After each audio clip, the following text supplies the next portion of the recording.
Welcome to the Ayn Rand Fan Club. I'm Scott Schiff along with William Swig. William, how are you today? I am doing very well. How are you? I'm good. Good. Glad to hear it. So today we are going to be talking about what may be a controversial subject. Was Ayn Rand an introvert? And it's something kind of personal because, I consider myself an introvert and I'm bad at mixing in parties. I we want to start first of all with a kind of definition what an introvert is, and I'll throw it to you for that. Well, I wanted to start with a little historical context.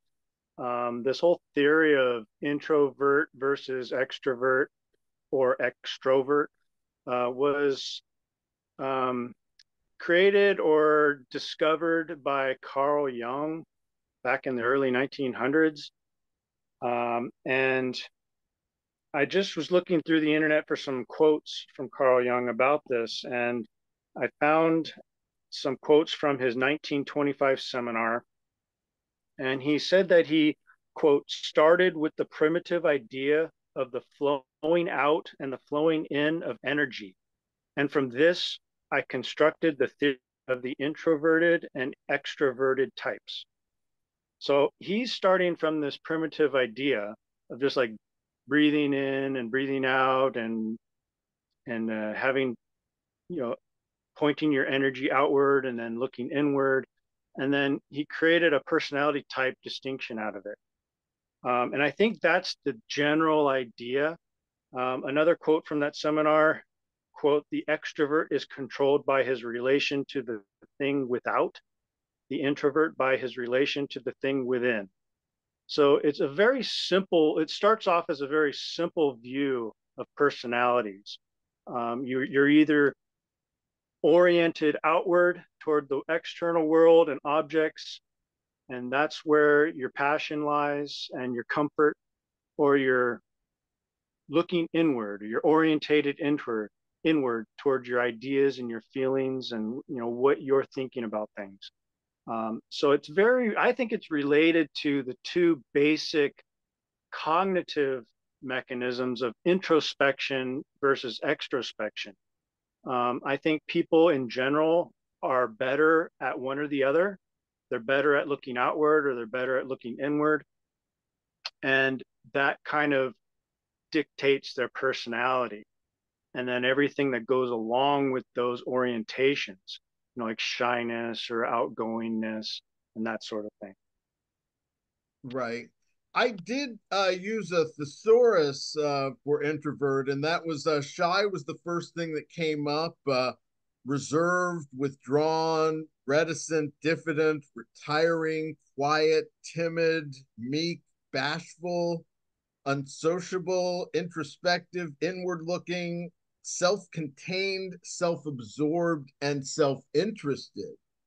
I found it very interesting that they made the connection with those last three.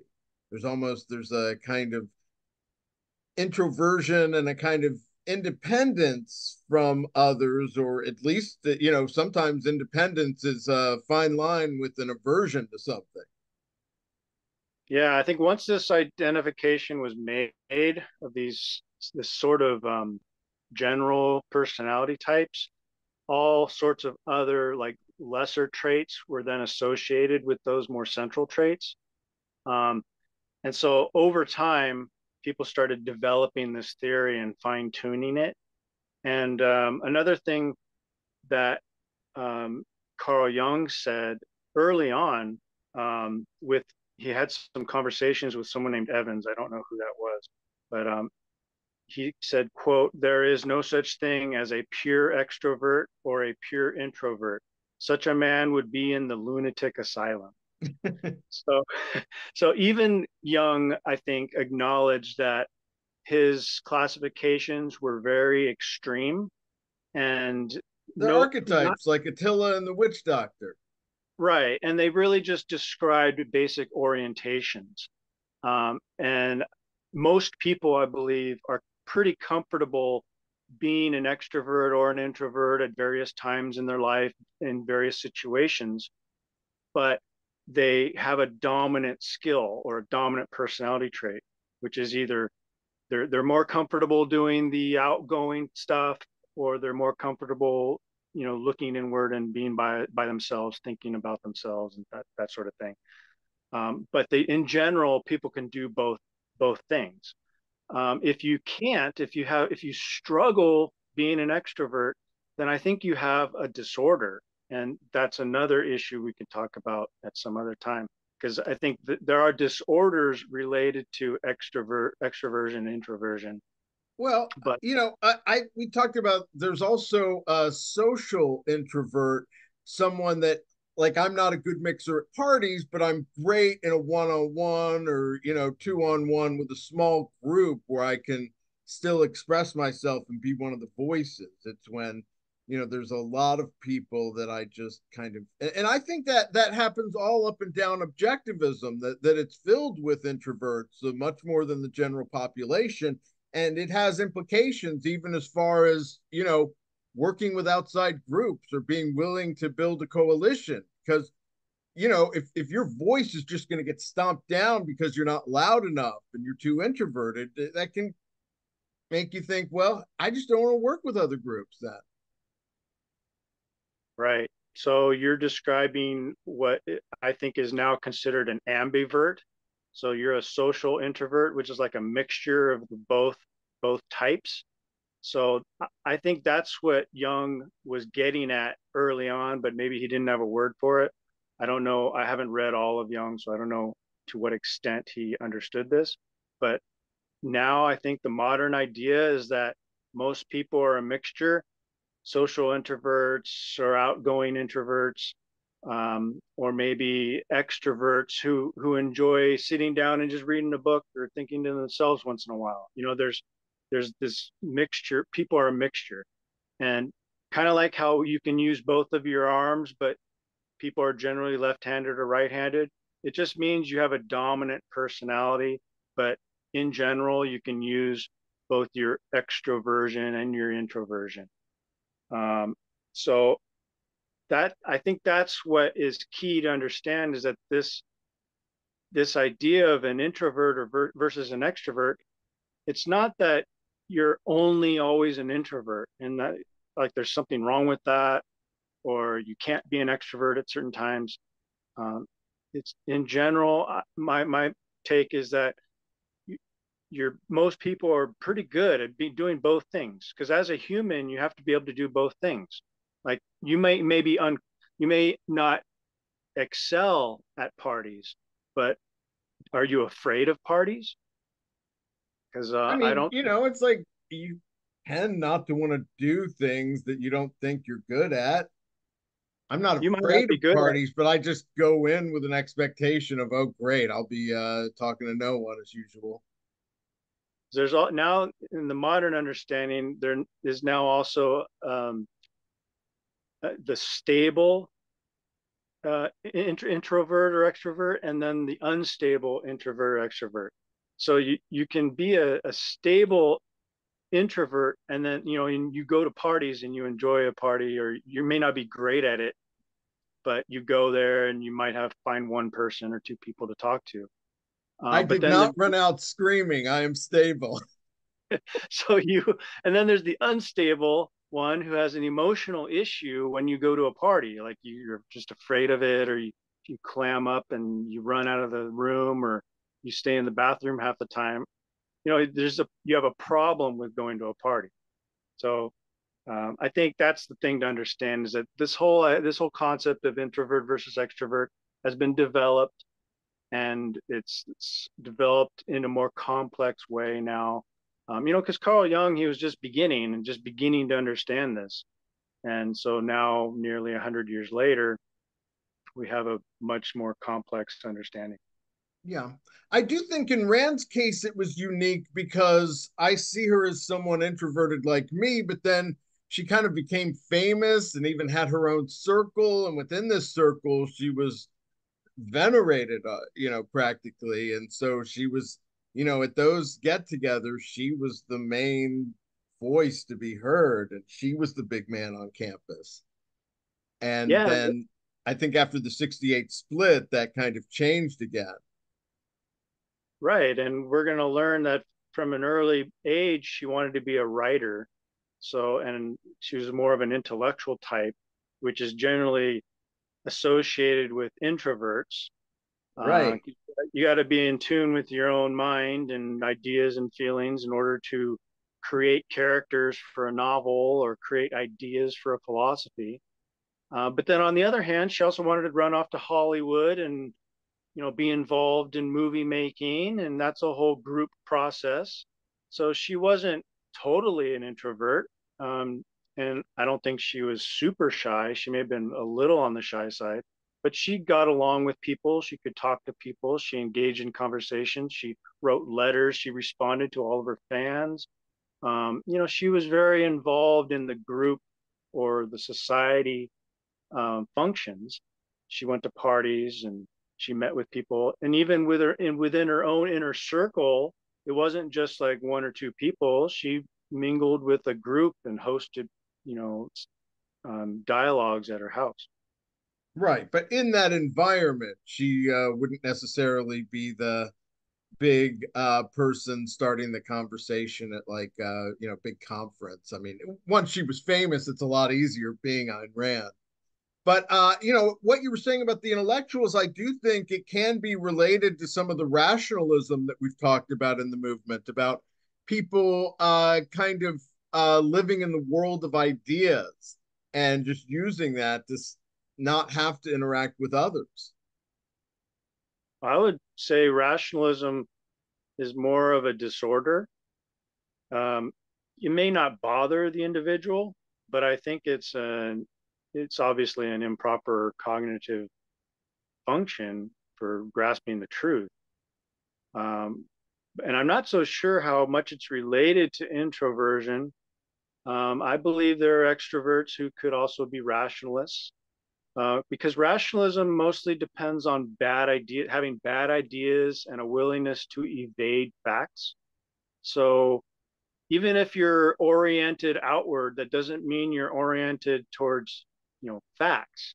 It just means you're not focusing on your own mind.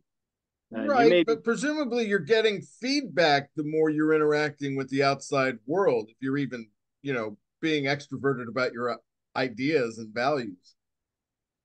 Well, if you're willing to listen to other people and you're getting your feedback, that could help, right? That could stem the rationalism. Um, but if there are people who are just perceptual bound, they're just focused on the outer world, but they're not really thinking about it or chewing on it or, evaluating what they're looking at. So you could be just hyper focused on the outside world and not concerned about whether what you're seeing is true or not, because you could be focused on CNN. You're focused on watching TV, right? But CNN's spitting falsehoods at you, and so you're just going to become a rationalist if you're just starting with CNN as your base. Um, so it depends on what you're focusing on in the external world. Are you focusing on a hallucination? So you think there's water ahead in the desert, but it's really just a hallucination Yeah, or mirage? I think that's fair. I just think generally you would tend to see the introvert more towards the mind side of the mind body dichotomy, just in the same way that they're, largely intellectuals, if Yeah, that's not. I don't have any studies on it, but just as a general proposition, I would agree that an intellectual has to be more focused on the inner world, because Right. you have to be able to use logic and process your thoughts and figure out what you're thinking.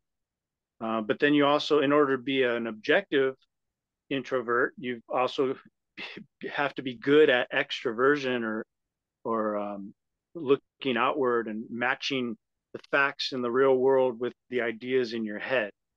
So that's where the ambiverts come in, because you want to be good at both things so you can switch between different orientations, or even do them simultaneously if you can, as a sort of multitasking. and that will allow you to achieve the truth, because you need to match reality with your evaluations of reality with your evaluations of your mind, of what you're thinking. Well, that's fair. It's worth considering, and we want to use these clips of Rand speaking to talk about some of her personality type as well. There's a channel called Author Documentaries that has clips of her early life that I hadn't heard before. And right after I got into Rand, I think I've mentioned that I met Barbara Brandon 30 plus years ago. And at the time, she mentioned how she and Nathaniel had like 40 plus hours of audio tape with Rand that they used for their Who is Ayn Rand biography that they wrote in the 50s. And I'm convinced that this is from those tapes. And somehow, they made its way to the archive or to this, either way, this channel. But we'll link to the channel and the video. And I recommend listening to the whole thing. They interspersed these audio clips with a few from Donahue and Tom Snyder as well that were autobiographical, that paint a pretty good portrait of Rand in her own words. And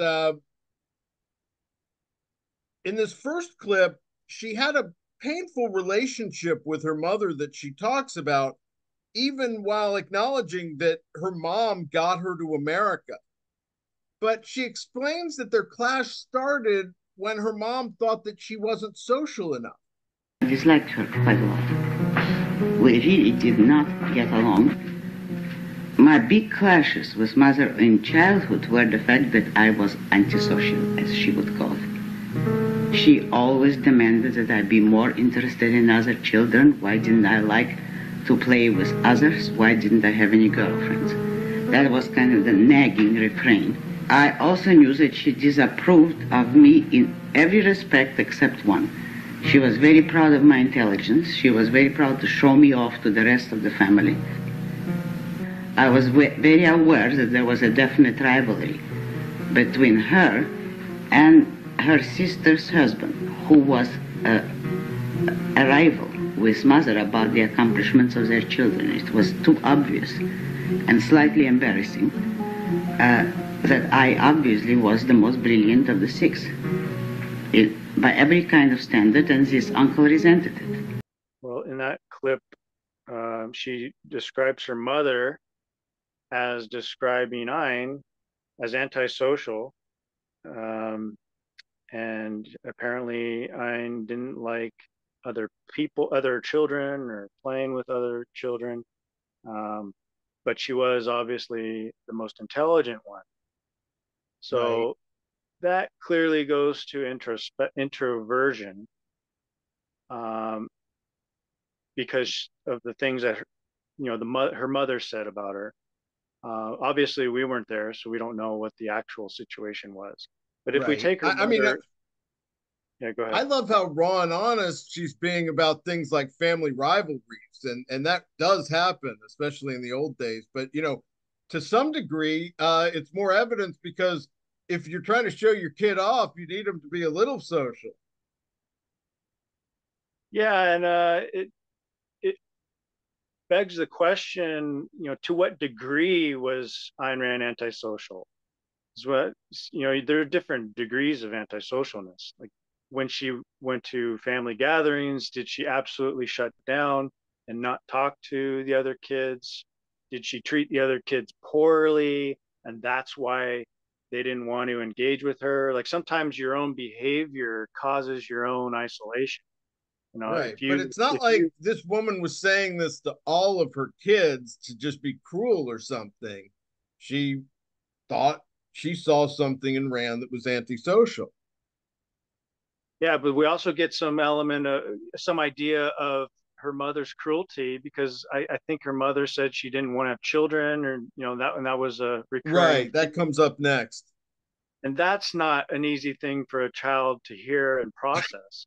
Yeah, absolutely. I mean, people were just meaner back then generally. I can't even imagine like, not wanting kids and then telling my kid about Yeah, it.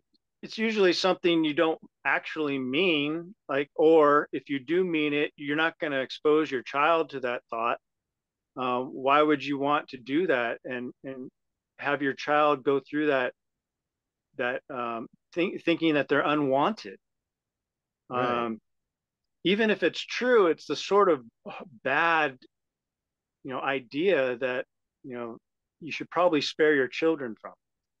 Well, Um, that's how people talked. I think they thought it meant it was toughening kids up. But I'm not defending her mom. But I she Rand talked about besides resenting it, she also ignored it, and that's the type of thing where that kind of cruelty can push you even more into your kind of own inside world. She talked about wanting to get out of that environment. And I saw at least a little of Dominique when she says in response to her mother uh, that if it's something, you know, she liked, she wanted it to be just hers.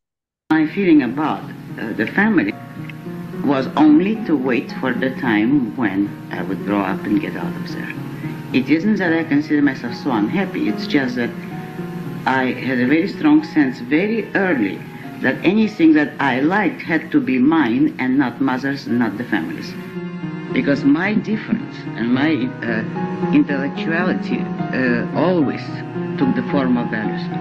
It would always be a succession of people, books, heroes in books, later movies that became the symbol of this is my world and other things are not my world. I keep thinking about the question of nature versus nurture. Like how much of someone's personality is created because of the environmental factors around them versus any genetic or inherent traits.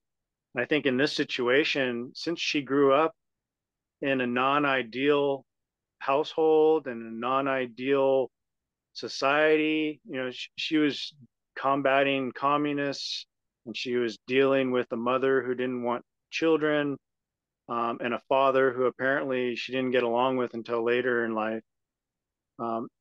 She was kind of forced into introversion. She had to turn inward in order to find values and find things that she liked. She had to turn to fiction in order to find things she liked because Yeah. she couldn't find them in the real world. She was stuck in Soviet Russia and Art, stuck in a bad household, unloving family. Um, absolutely. I think art for her and a lot of people is an escape. I mean, from sometimes from cruelty, especially as exactly. a child that can't do anything else about it. And you notice when she came to America, it seems like that's when she kind of opened up. She found her husband, she found a career, and she found friends. So it really did require her getting out of that whole continent. Even she had to go to halfway across the world in order to find any values that would open her up, and so where she could respond extrovertedly. Well, in she's still in Russia, but in this next clip, she's emphasizing that back then she was too into her own thoughts for socializing. As far as I can account historically, that from as far back as I can remember, I was so busy mentally with my own concerns that I didn't develop any social instinct. In that sense, the idea of having friends was never my first concern. What I can't quite communicate is the unimportance that people in that social sense had for me. I decided at that time that I could never be in love with an ordinary man. And I told mother and the older people, I was not secretive in this sense at all, that I'm in love with Kerensky. I remember them objecting to it. So she was in love with Kerensky, the first person to take over Russia after the first revolution in 1917 before the Bolshevik Revolution. And it was just that kind of, she could only love a great man. Well, And yeah, that's interesting. So why did her passion go in that direction? Like she was searching for something unordinary, right? And so this Kerensky guy was unordinary because he was the leader. So she was looking for, she saw greatness in someone who stood out from society. Right. She had a love of the heroic, but I mean, if I'm being honest with myself as a kind of introvert, I mean, something I used to tell myself sometimes about being a bad mixer at parties, it's just like, these people just aren't good enough for me, or they can't appreciate my value. It just like waiting for the right girl, but my standards are too high for such mortal women. I mean, I ended up getting lucky in the love department, but some of these kind of self affirmations can be a defense mechanism for why we're not in a relationship yet. Yeah, I remember when I was in high school, I had my idea of the ideal girl, and it usually boiled down to physical traits.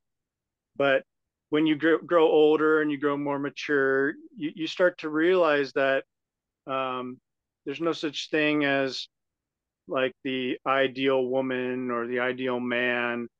Uh, if you're looking for your perfect mate or your soul mate, you're going to have a long wait because usually the person in your head doesn't exist in reality.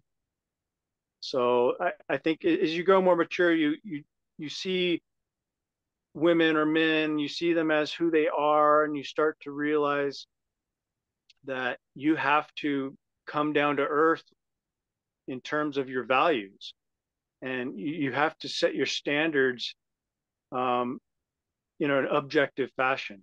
You have to look at reality and see what's available, and then decide, you know, what out of those options, which ones out of those options do I actually value? Which ones have real values? And sometimes you're not going to find like a perfect match to what's in your head, and Right. then you have to go with what is available, and And you're it not. can become second-handed to be like, oh, is this the kind of girl that everyone will think is pretty or something?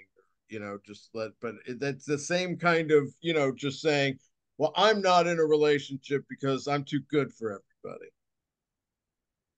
Yeah, I mean, I never had that problem worrying about what other people would think. But it was, for me, it was always, oh, this girl doesn't live up to my ideal. And Right. then I started realizing that I had false ideals, and I was being stupid. And because I had that idea of the soulmate, that plagued me for many years until college. Um, and then I grew out of that, and I realized what love is building a relationship with someone who you share values with, and it does. You have to come down to earth, live in reality. Don't live in your head, especially if your head's full of fantastical ideas. But Exactly. getting back to Rand, so I think she suffered a little bit from that idealism. Maybe in Russia there wasn't anyone because who it must be 10 times harder to find a match in Russia, especially communist Russia. If you're an individualist, there's probably going to be very few individualists who share values with you in communist Russia. And thankfully, she got out of that situation and found men in America. Um, Well, even with Frank, from what I understood, she basically had to, you know, uh, knock into him to get his attention. yeah, but clearly he was also interested as soon as she made herself available to him. So Right. I kind of like those stories where the woman's secretly trying to get the man's attention and he doesn't realize it. And then when he starts to notice, then they fall in love. Um, because it shows how a woman can pursue a man, but not make it so obvious and allow the man to make the first real move. Yeah, that's great if you, yeah, if you can make it work. Absolutely. But this next clip kind of follows in that vein of what Rand was saying. It's the end of one section and the start of another. She talks about her contempt of the girls dating ordinary boys, before she starts talking about how she sees the real world being abroad. In my last years in high school, when the girls were beginning to go out on dates, I remember feeling a very superior contempt. How can they be interested in just boys? I have to have a hero.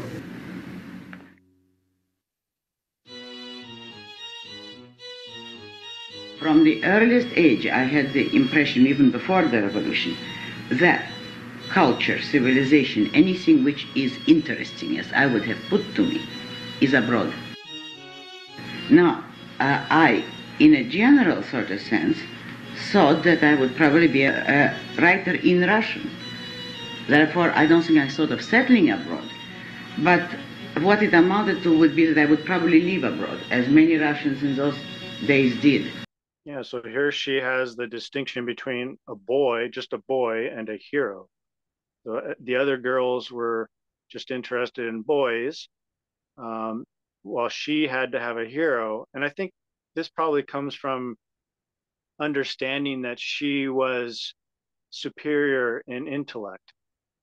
And a hero, so a hero would in some way match her own superiority.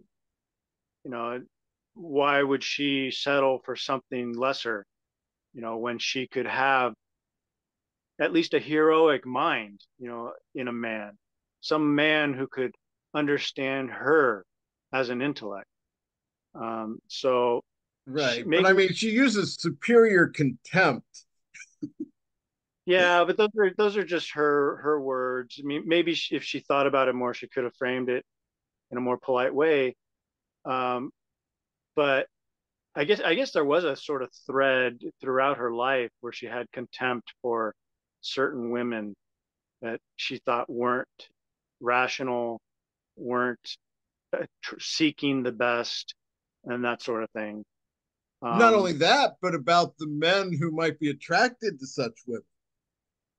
Yeah, but I think in terms of the context of Soviet Russia, you're going to have a lot of ordinary people seeking ordinary people. So Yeah. they're kind of a match for each other. They're gonna be able to have some element of happiness, if not superior happiness. They're gonna live a life where they have a decent family and have children and be content with each other, just because they don't need a hero. They aren't heroes themselves, and so they don't have to go searching for one. I mean, Go ahead. just to her credit, she was bored with the average boys, the average culture, and she didn't let being an introvert stop her from seeking the best life possible. Yeah, and that shows a lot of motivation on her part, is that she was willing to travel all the way to America in search of what she wanted. Um, yeah, and regarding the boredom, I think there's also an element of her being just generally bored where she was. I think that's probably because she was a genius. And so you see this in a lot of students today, where they excel in a certain subject and yet they're not placed in the correct class, and so they're bored with the material. I was that and way. and I was that way too. I got bored in a lot of classes and didn't do well in the classes because I wasn't motivated. But I think if you are very thoughtful or smart, and you seek more knowledge, you would have to self motivate. And that's something that's not really taught in classes. I don't think people are taught to go seek knowledge on their own. And so that's why they get bored in classes and don't do well. It's because they're actually intelligent, but they're not taught the right way. I just started reading encyclopedias on my own and just didn't care about what the homework was. Yeah. And it took me until college to start doing that. And then that's how I found Ayn Rand. I started seeking all sorts of different things outside of classroom. Nice. Well, in this final clip of Rand, she discusses a social climbing girl she met in Hollywood that inspired Peter Keating's character. The first idea for the poem came while I was still on Willie Living. I don't remember the exact date. Specifically, is the birth of the Fountainhead as such. And this was the question in my mind about the difference between me and one girl I knew in Hollywood in pictures. It was a girl whom we met. She happened to live in the same apartment building, and she worked at RKO. She seemed to be enormously ambitious. She was definitely a Hollywood climber. And a question I asked her is, can she tell me what is her goal in life?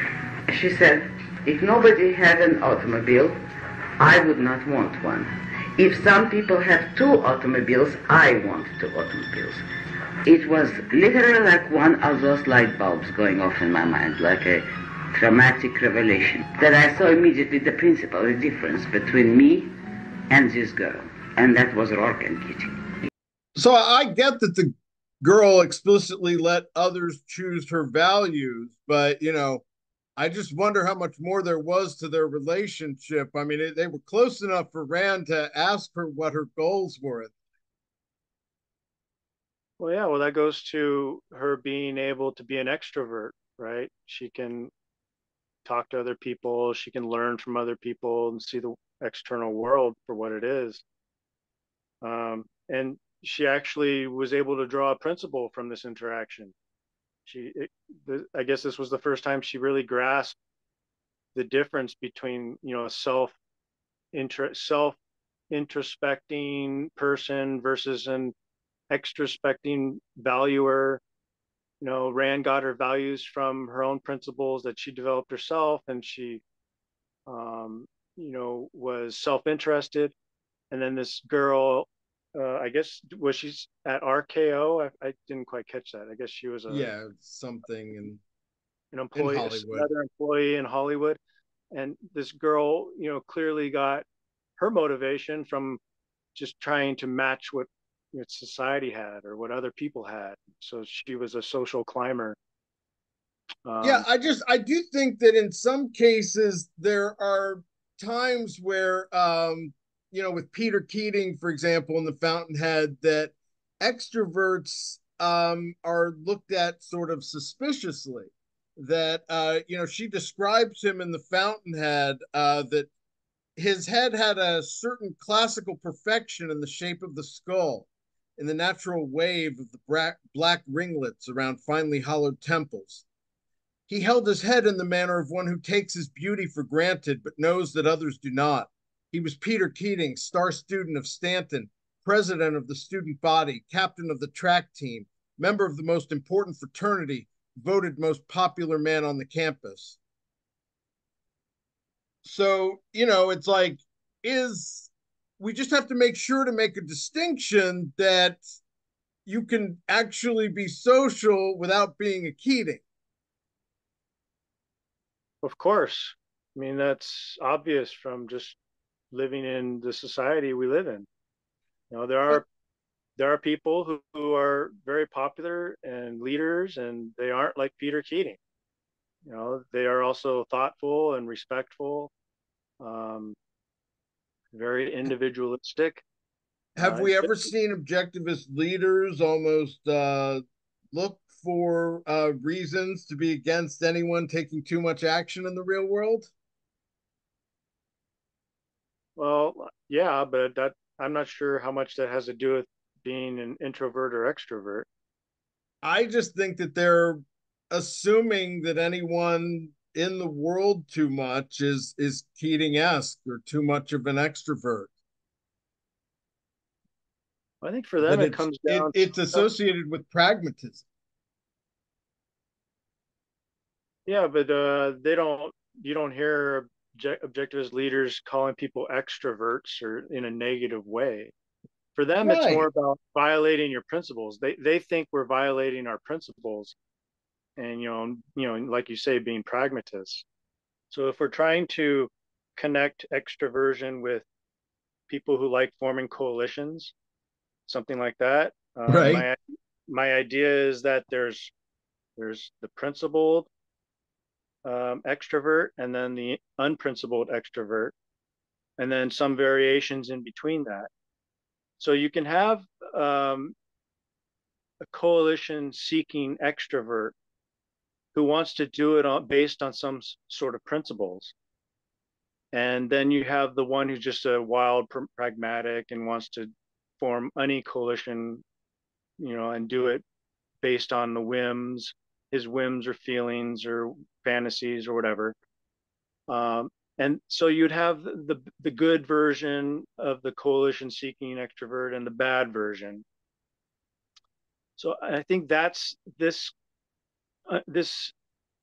mid ground, where you're trying to form a coalition with someone who usually you wouldn't like them, like atheist versus religious person, but in a certain context they have a reason for getting together, like fighting a worse enemy, like what Right.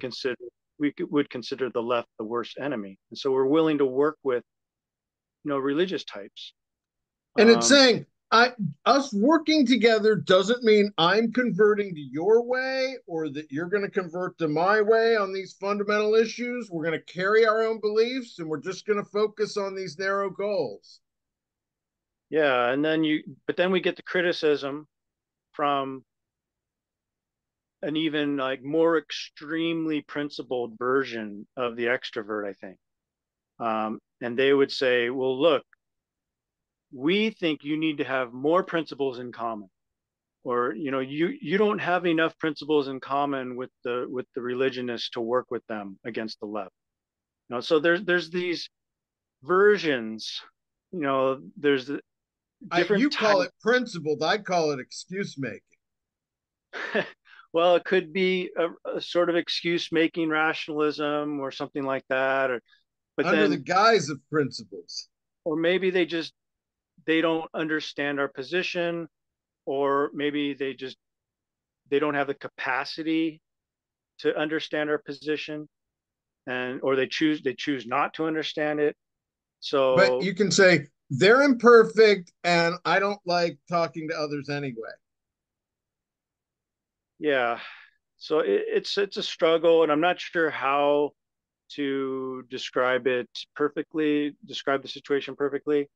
um, and we also do need to consider that we might be wrong, and I think we've done a lot of that, and we've come to the conclusion that no, it's worth forming a coalition with the right in order to defeat the left.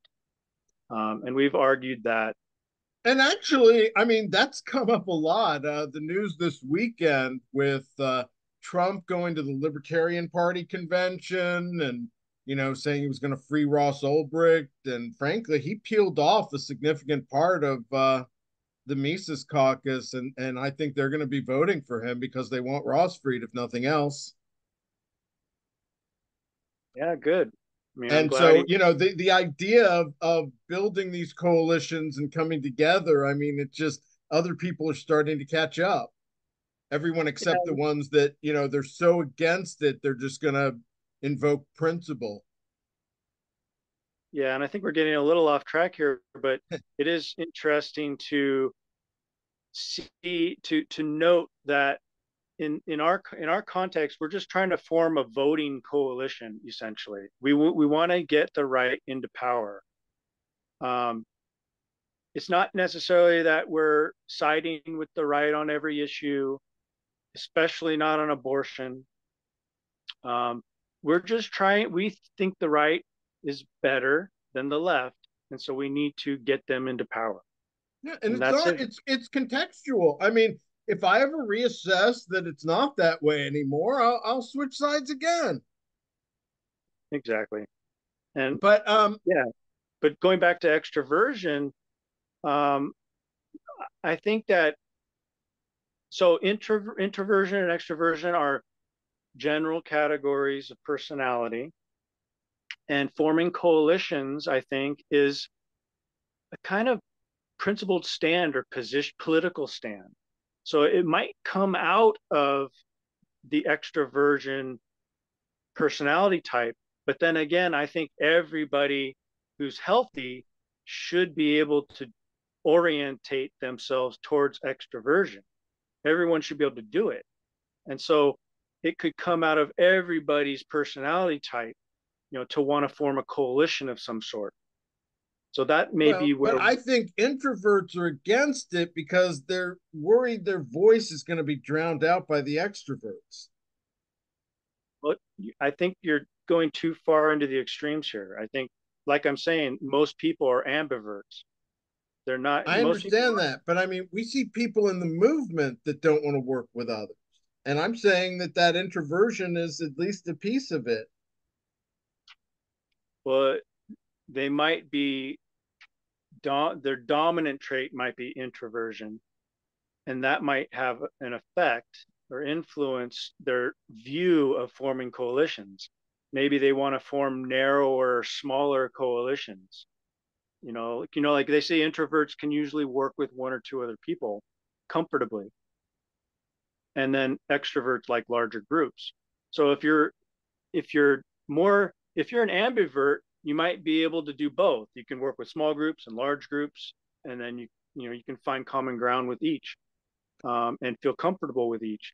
But if you're like a more dominant, like very severe introvert, then you only want to work with a smaller group who shares very narrow principles.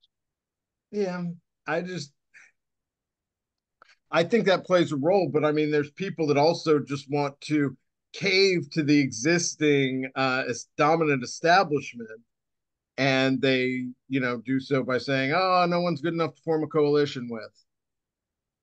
But one other Well, that aspect, if I can jump in again real quick, okay, that makes me think of the role of ideas in shaping your personality. So, like if you subscribe to a philosophy, um, it's very individualistic, very self-interested, um, very kind of um, like angry towards the other side, or you have strong feelings against the other side. Maybe that puts you into a narrow introverted type where you can't. It's very hard for you to work with big groups, or very hard for you to be extroverted. Because I think, going back to nature versus nurture, if you're taught certain ideas, that might form your personality one way or the other.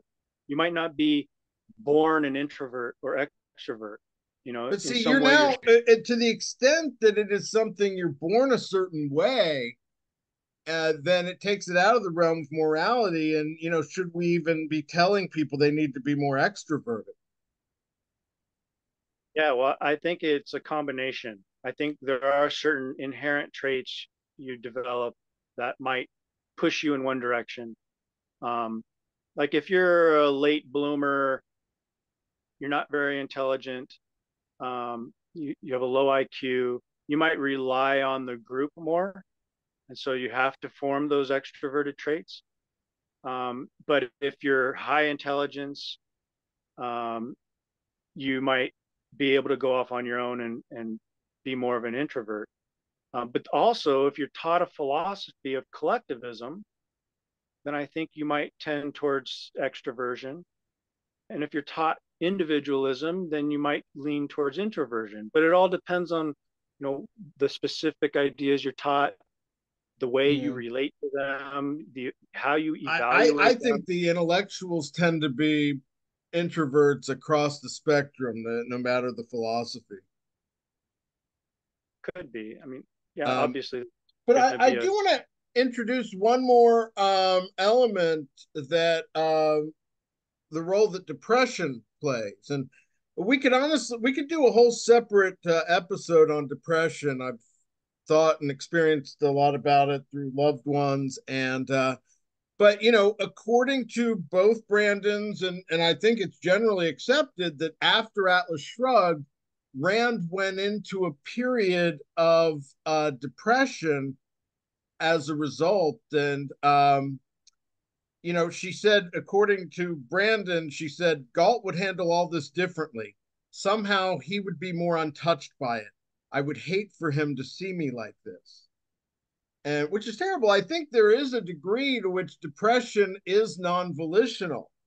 And so it's especially bad to beat yourself up over it. But I do think that as we get more depressed, one of the things that it has a result is that you don't want to interact with other people. You don't want to bring them down. Your thoughts are telling you they're going to hate you, or they're just going to think you're stupid. And so Well, I can understand some of that. On one hand, you don't want to bother other people with your sadness or depression. You think it's not very sociable to do that. But then I think some people who are depressed, they seek out other people's company. I mean, I happen to know this from experience because I had a girlfriend who's depressed, and they would seek groups like hiking groups. They want to go out with people to forget their depression, to right, forget. you got to get out of your head. That's sometimes it's just about putting on a funny movie or something just to yeah. But is that extroversion, or is that just trying to distract yourself? I think It can be both. it comes out of your personality type. Like a generally extroverted person who becomes depressed would probably seek comfort in groups. But then if you're more of an introvert, when you get depressed, you go into your own head and start, distracting yourself with books or whatever you do by yourself. Um, but then I also want to talk about the possibility that it's chemically enhanced or chemically induced, depression, because sometimes depression's not caused by your own thinking or your own experiences. It's just you have a chemical imbalance. Right. And the So chemicals can manifest itself into negative thoughts flooding the brain. yeah, so it could be a mixture of both environmental and internal factors. So if anyone who's listening to this is depressed, they should look into that. Seek a doctor. Obviously, and Absolutely. Barbara Brandon spoke at the 50th anniversary of Atlas Shrugged about random depression and how creators can be isolated. And I wrote this in The Passion of Ayn Rand. One must wonder if Ayn's suffering was not in part the price she paid, granted other elements in her psyche, for her astonishing intellectual powers. Historically, it is the price that men and women of vast intelligence have often paid. Such men and women stand alone, cut off from the world by a sense of distance from other people that is not an illness and cannot be cured. With the first-hand blinding vision of the Creator, they endure the loneliness of seeing farther and more clearly than others see, of understanding what others do not understand, of achieving what others cannot achieve, of moving forward with a dedication and a certainty that others cannot grasp. They feel invisible to the world, and in many respects, they are invisible, as is every creative genius. well, I happen to think that Ayn Rand was a genius. I subscribe to her philosophy, and it makes sense that if you are the originator of a philosophy, you're gonna feel some sort of isolation, especially if you don't, quickly achieve a mass following. And Right. it's unlikely that you will achieve a mass following if your ideas are sufficiently advanced from the average person. So I think any philosopher or any idea creator who comes up with an idea and then tries to spread that idea is going to encounter this problem of a non-recept, No one gets me. non-response. Yeah, they're not a lack of response because people aren't going to grasp it. They don't have the intellectual capacity. The genius is far above the average thinker, and so you can't expect the average thinker to understand what the genius thinker is getting at. It's going to take a while for the base level intelligence to rise to the level that will grasp that idea. And so I think that's why you hear about people being ahead of their times, because they are sufficiently smarter, or they're a lot smarter than the average person. And so they just can't relate to the Yeah. masses. And there's a type of isolation from that about, being understood. Yeah. But I think this isn't this isn't just a problem for the genius. It's also a problem for the like insane person, like the person who comes up with crazy ideas, like um, flat earthers or something. Not necessarily flat earthers, but people who have ideas that are just wildly incorrect. And so then the masses aren't going to stand with them because the masses are too smart for them. So it goes in both directions.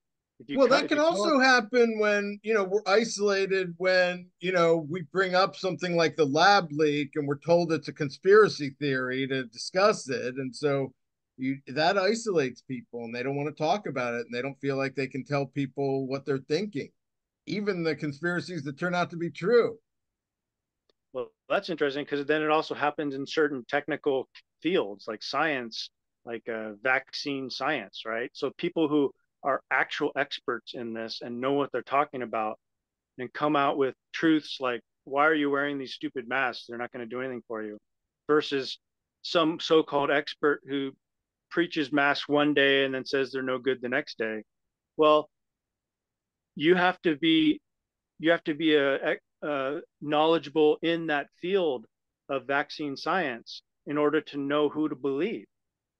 So Yeah, and you have to be somewhat extroverted to get your narrative pushed to the media consistently. yeah, yeah, there's a whole. I feel like there's a whole nother episode on this subject. Not just depression. There, I want to do one on social hierarchies and how that causes people to compromise. And I mean, that even goes on within the movement. So that Yeah, like when you assume that certain classes are better than you or lower than you, right. what does that how does that affect your personality? Everyone has people they consider barbarians. Yep. So, To but yeah, to some I do degree, think we touched on a lot of good stuff today. I do think, Rand is an introvert. I'm an introvert. I don't think it's bad to be an introvert. I'm not even sure how much of it is a personality trait or, something we choose, or it's part of being kind of in our heads with a bunch of ideas floating around. But, I think the world's big enough for introverts and extroverts. I think if we understand these personality types as general categories, and one just refers to a tendency one way or the other, then they're useful terms. But some people take them as black and white categories, and almost like a fictional character type view, or metaphors, and that's probably the wrong way to do it. Most people, in my view, are ambiverts and are pretty good at introversion and extroversion. They just have a dominant orientation that they prefer. So, yeah, I urge a nuance to this subject, looking at it very carefully and in a complex way, because people are complex. One mistake a lot of people make is treating people as if they're fictional characters, and they don't look at the whole person. They don't consider them, as a balanced individual who can do both introversion and extroversion. And I guess that sums up my view. So I'm glad we're having this discussion. I love psychological topics. I think we need to investigate these more and discuss psychology in a more objective manner. Absolutely. It's a very rich vein of objectivist thought. So thank you for doing this. I think we talked about a lot of good stuff. So again, I'm Scott Schiff along with William Swig. This is the Ayn Rand Fan Club, and we will see you next time.